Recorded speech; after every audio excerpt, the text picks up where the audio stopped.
Hello అండి, అమ్దాస్ కిచెన్కి స్వాగతం. ఈరోజు మన ఛానల్లో వెజ్ పులావ్ అలానే ఆలు మష్రూమ్ కుర్మా చేశాను. ఈ రెండు కాంబినేషన్ వచ్చేసి చాలా చాలా రుచిగా ఉంటుంది. ఎలా చేయాలి, ఏ విధంగా చేస్తే రుచిగా ఉంటుంది అన్నది మన ఛానల్లో మీరు ఒక్కసారి ఎక్కడా కూడా వీడియో అనేది ఆపకుండా చూడండి. ముందుగా నేను ఆలు కుర్మా రెడీ చేస్తాను. వాటికి 1 కప్పు ఆలు, 1 కప్పు మష్రూమ్ తీసుకోండి. అలానే కొద్దిగా బఠానీ తీసుకోండి చిన్న కప్పుతో. 1 కప్పు టమాటో తీసుకోండి. 2 పచ్చిమిర్చి తీసుకోండి. అప్పటికప్పుడు దంచుకోవడానికి అల్లం వెల్లుల్లి, కొంచెం కరివేపాకు, కాస్త కొత్తిమీర,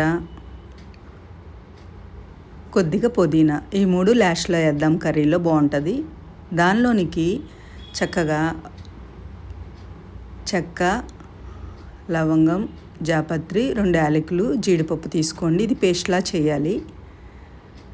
చిక్కటి పేస్ట్ లాగా దీన్ని మిక్సీ చేసేద్దాం. కర్రీలో ఈ గ్రేవీని మంచి రుచినిస్తుంది అన్నమాట. ఇప్పుడు స్టవ్ మీద కళాయించి ఆయిల్ అనేది బాగా వేడైన తర్వాత 1 ఉల్లిపాయ అనేది ఇలా కట్ చేసి తీసుకోండి. అలానే పచ్చిమిర్చి కూడా అదే ఆయిల్లో వేసి ఉల్లి పచ్చిమిర్చి అనేది నిదానంగా వేయించండి. అది వేగుతూ ఉండగానే మనం అప్పటికప్పుడు దంచిన అల్లం వెల్లుల్లి కూడా కొంచెం వేయండి. ఎక్కువ అవసరం లేదు. తక్కువ మసాలాలతో ఎక్కువ రుచిగా వచ్చేలాగా మనం ఈ ఆలు కుర్మా అనేది రెడీ చేద్దాం. ఈ కాస్త వేగుతూ ఉండగానే మనం నీట్గా కడిగి పక్కన ఉంచిన బఠానీ, టమాటా అనేది అదే ఆయిల్లో చక్కగా వేయించండి. టమాటా అనేది బాగా వేగి కాస్త మెత్తబడాలి. అప్పుడే గ్రేవీ అనేది చాలా బాగా వస్తుంది కర్రీలోకి. చిటికెడు పసుపు, అలానే చిటికెడు సాల్ట్ తీసుకోండి. ఎందుకంటే వెజిటేబుల్స్ అన్నీ కూడా చక్కగా వేగడానికి కొద్దిగా పసుపు, సాల్ట్ అనేది తీసుకోండి. ఉప్పు అనేది ఎక్కువ వేయొద్దు, ఎందుకంటే ముక్కలకు ఉప్పు పట్టేసి కర్రీ అనేది అంతలా బాగోదు. చిటికెడు మాత్రమే తీసుకోండి. ఈ టమాటాలు కాస్త వేగినాయి కదా, ఇప్పుడు మనం రెడీ చేసి ఉంచిన చక్కగా మష్రూము అలానే ఆలు కూడా అందులో వేసేయండి. మన బంగాళాదుంపలు అనేవి అలా కాస్త పెద్ద ముక్కలు కట్ చేసుకోండి. అప్పుడు ఈ కుర్మాలో ముక్కలు అనేవి చక్కగా నీట్గా కనిపిస్తాయి అన్నమాట. చూసారు కదా నీరు అనేది ఎలా వచ్చేసిందో. మన వెజిటేబుల్స్లో నీరు అనేది ఎక్కువగా ఉంటుంది కాబట్టి ఆ నీరంతా కూడా కాస్త దగ్గర పడేదాకా మనం నిదానంగా వేయించి, నీరు దగ్గర పడుతుంది అన్నప్పుడు ఆ కర్రీకి సరిపడా కొంచెం కారం, ముందు మనం పచ్చిమిర్చి కూడా వేసాం కాబట్టి, అలానే 1 హాఫ్ స్పూన్ ధనియా, చిటికెడు గరం మసాలా తీసుకోండి. ఎందుకంటే మనం జీడిపప్పు, రా మసాలా కూడా మనం మిక్సీ చేసాం కాబట్టి అది కూడా ఈ కర్రీలో కలుపుతాం కాబట్టి మనం మసాలాలు అనేవి ఎక్కువ వేయొద్దు. ఇది వేగుతూ ఉండగానే 1-2 స్పూన్లు పెరుగు అనేది గడ్డలు లేకోకుండా చిలికి చక్కగా ఆ వెజిటేబుల్లో వేసేయండి. పెరుగులో కూడా కాసేపు వేగనివ్వండి. పెరుగు వేయంగానే నీరు వచ్చినట్లు అలా వచ్చేస్తుంది కదా కర్రీలో. కాసేపు పెరుగు అనేది ఆయిల్లో వేగి చక్కగా నూనె పైకి వచ్చేంతవరకు వేయించండి. ఇప్పుడు మనం మిక్సీ చేసిన చక్కగా ఆ జీడిపప్పు, రా మసాలా కూడా వేసేసేయండి. ఇది కూడా కాస్త ఆ వెజిటేబుల్లో వేగి మనకు ఆయిల్ అనేది పైకి తేలేంత వరకు నిదానంగా వాటిని ఉడికించండి. చూస్తుంటే మన ఆలు కుర్మా అనేది ఇప్పుడే రెడీ అయిపోయినట్లుంది కదా. ఇంకాస్త టైం పట్టిద్ది. ఇది కూడా కాస్త ఉడికి దగ్గర పడుతుంది అన్నప్పుడు మనం రుచికి సరిపడా సాల్ట్ అనేది తీసుకుందాం. ముందు చిటికెడు వేసాం కాబట్టి ఆ 1 స్పూన్ అనేది సరిపోతుంది అన్నమాట. సాల్ట్ ఎక్కువ వద్దు, ఎందుకంటే ఉప్పులు అనేవి తక్కువే తీసుకోండి. ఎక్కువైతే తీయడానికి అవకాశమే లేదు. దగ్గర పడింది కదా. ఇప్పుడు కాస్త చిక్కగా ఉన్న కుర్మాని కాస్త నీళ్లు పోసి మనం ఇంకొక 5 నిమిషాలు నిదానంగా ఉడికించి దగ్గర పడేలాగా, ఎందుకంటే ఇది ఆలు మష్రూమ్ కుర్మా కాబట్టి కాస్త చిక్క పడేంత వరకు మూత పెట్టి దగ్గరకు వచ్చేలాగా ఉడికిద్దాం. అది ఉడుకుతూ ఉండగానే ముందు చూపించాను కదా, కరివేపాకు, పుదీనా, కొత్తిమీర అనేది సన్నగా తరిగి అలా వేసేయండి. స్మెల్ అద్భుతంగా ఉంటుంది. ఈ చిక్కదనం వచ్చిన తర్వాత మనం కుర్మా అనేది దింపేద్దాం. అయిపోయినట్లే మన ఆలు మష్రూమ్ కుర్మా అనేది చాలా బాగుంటుంది అన్నమాట. ఇప్పుడు దీని పక్క నుంచి మళ్ళీ కళాయిలో ఆయిల్ వేసి మనం వెజిటేబుల్ పులావ్ అనేది తయారు చేద్దాం. ఒక 2 స్పూన్ల ఆయిల్, అలానే 2 స్పూన్ల నెయ్యి, కొంచెం రా మసాలా, చెక్క, లవంగం, షాజీరా తీసుకోండి, సరిపోతుంది. ఎక్కువ మసాలాలు అస్సలు వేయొద్దు. ఒక పెద్ద ఉల్లిపాయ అనేది అలా పొడవు ముక్కలు కట్ చేసి తీసుకోండి.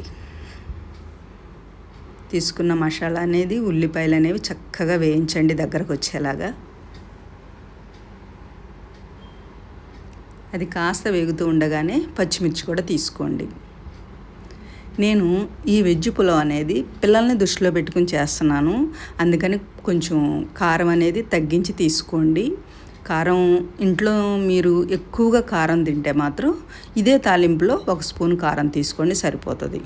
అల్లం వెల్లుల్లి పేస్ట్ కూడా వేసాను కదా, అది కూడా కాస్త ఎర్రగా వేగేలాగా వేయించి ఒక కప్పు చక్కగా క్యారెట్, 1 కప్పు బీన్స్ తీసుకోండి. అలానే కడిగి శుభ్రం చేసిన బఠానీ, కొంచెం కాజు, ఇవి కూడా అదే ఆయిల్లో చక్కగా వేయించండి. ఈ వెజ్ పులావ్లో మనం ఎన్ని కూరగాయలైనా వేయొచ్చు, కాకపోతే తక్కువగా తీసుకుని ఎక్కువ టేస్ట్ వచ్చేలాగా చేయొచ్చు అన్నమాట. ఇది వేగుతూ ఉండగానే మనం శుభ్రం చేసిన పుదీనా, కొత్తిమీర కూడా తీసుకోండి.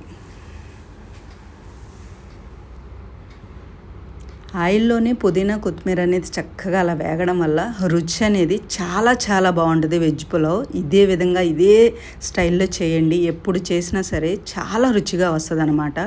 ఇప్పుడు రుచికి సరిపడా సాల్ట్ కూడా అదే తాలింపులో తీసుకోండి. కొంచెం చిటికెడు పసుపు తీసుకోండి. మనం చేసే వెజ్ పులావ్ ఇంకాస్త కలర్ఫుల్గా కనపడుతుంది అన్నమాట.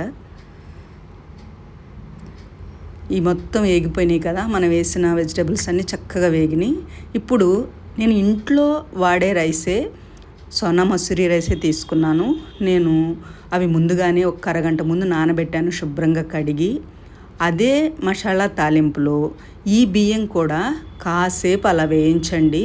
చాలా చాలా బాగుంటుంది అన్నమాట. అలా వేయించడం వల్ల తాలింపు అంతా రైస్కి పట్టుకుని అద్భుతమైన రుచిలో వెజ్ పులావ్ అనేది రెడీ అవుతుంది. దగ్గర పడింది కదా, నేను ఈ లోటా నిండుగా రైస్ తీసుకున్నాను. ఇప్పుడు మనం 2 లోటాలు వాటర్ తీసుకోండి. ఈ మామూలు రైసే, మనం ఇంట్లో వాడే రైసే కాబట్టి ఒక గ్లాస్కి 2 గ్లాసులు నీళ్ళనే పడతాయి అన్నమాట, సరిపోతుంది. ఇప్పుడు స్టవ్ను హైలో పెట్టి చక్కగా ఉడికించండి. దగ్గర పడేంత వరకు చక్కగా ఉడికించండి. చిటికలో చేసే రైస్ అన్నమాట. ఇది చాలా చాలా బాగుంటుంది, తక్కువ టైంలో ఎక్కువ రుచిగా వస్తుంది అన్నమాట. ఇప్పుడు ఫ్లేమ్ని సిమ్లో ఉంచేసి ఒక 10 నిమిషాలు అలా వదిలేయండి. రైస్ ఈజీగా ఉడికిపోతుంది. మూత పెట్టి దగ్గర పడేలాగా ఒక 10 నిమిషాలు అలా వదిలేయండి. పూర్తి అయిపోయింది మన రైస్ అనేది. ఇప్పుడు దగ్గర పడుతుంది, 2 నిమిషాల్లో దింపేస్తాం అనగానే మనం పైన 2 స్పూన్లు నెయ్యి అనేది అలా వేయండి. స్మెల్ అనేది అద్భుతంగా ఉంటుంది. అయిపోయిందండి మన వెజ్ పులావ్ చక్కగా ఆలు కుర్మా 2 కాంబినేషన్ తింటుంటే మన ఇంటికి ఎవరైనా గెస్టులు వచ్చినప్పుడు ఒక్కసారి ఇలా తయారు చేసి ఇవ్వండి. వాళ్ళు ఇంకెప్పటికీ మనం నాన్ వెజ్ అనేది అడగరనమాట. అంత రుచిగా వచ్చింది, అంత కలర్ఫుల్గా ఉందన్నమాట. మనం ఇంట్లో నాన్ వెజ్ తినని రోజుల్లో, లేదా మనం ఎక్కడికన్నా దూర ప్రయాణం వెళ్ళేటప్పుడు కానీ ఇలా తయారు చేసుకుని మనం వెంట బాక్స్ తీసుకెళ్తే బయట భోజనాలు అనేవి అసలు మనం తినాల్సిన అవసరం లేదనమాట. ఎంతో రుచికరమైన ఈ కాంబోని మీరు ఇంట్లో తయారు చేయండి. ఈ కుర్మా కూడా వెజ్ రైస్ ఏ రైస్లోకైనా సరే చాలా బాగుంటుంది. జీరా రైసు, టమాటా రైసు, పుదీనా రైసు, ఏ రైస్లోకైనా సరే ఈ ఆలు మష్రూమ్ కుర్మా అనేది అద్భుతంగా ఉంటుంది. చపాతీలోకైతే సూపర్ అంటే సూపర్ అనమాట. మీరు తప్పనిసరిగా ట్రై చేయండి. వెజ్ కుర్మా అనేది చాలా సింపుల్గా ఉంటుంది చూడడానికి కూడా. నేను ఏ విధంగా అయితే చేశానో మీరు కూడా అదే స్టైల్లో చేయండి. పిల్లలకైతే బాగా అంటే చాలా బాగా నచ్చుతుంది. నేను ఎక్కువ మసాలాలు అనేది అస్సలు వేయలేదు. పిల్లల్ని దృష్టిలో పెట్టుకుని నేను ఈ కాంబో చేశాననమాట. మీరు కూడా ఇప్పుడు స్కూళ్ళు అనేవి స్టార్ట్ అయినాయి కాబట్టి ఈ విధంగా చేయండి. అస్సలు ఇలా చేసి వాళ్ళకి మనం బాక్స్ అనేది ఉదయం స్కూల్కి ఇస్తే మెతుకు మిగల్చకుండా పిల్లలు ఇంటికి వస్తారు. తప్పనిసరిగా ట్రై చేయండి. చూసారు కదా ఎంత కలర్ఫుల్గా, కళ్ళకి ఎంత నిండుగా ఉందో, చూస్తుంటే తినేయాలనిపిస్తుంది. వెజ్ ప్రియులకైతే పిచ్చి పిచ్చిగా నచ్చుతుందనమాట. నాకు చాలా చాలా ఇష్టం ఇలా వెజిటబుల్స్తో చేసే కర్రీలు కానీ రైస్లు కానీ. ఇలా ఇష్టపడేవాళ్ళు మన అమదాస్ కిచెన్ మాత్రం సబ్స్క్రైబ్ చేసుకోవడం అస్సలు మర్చిపోవద్దు.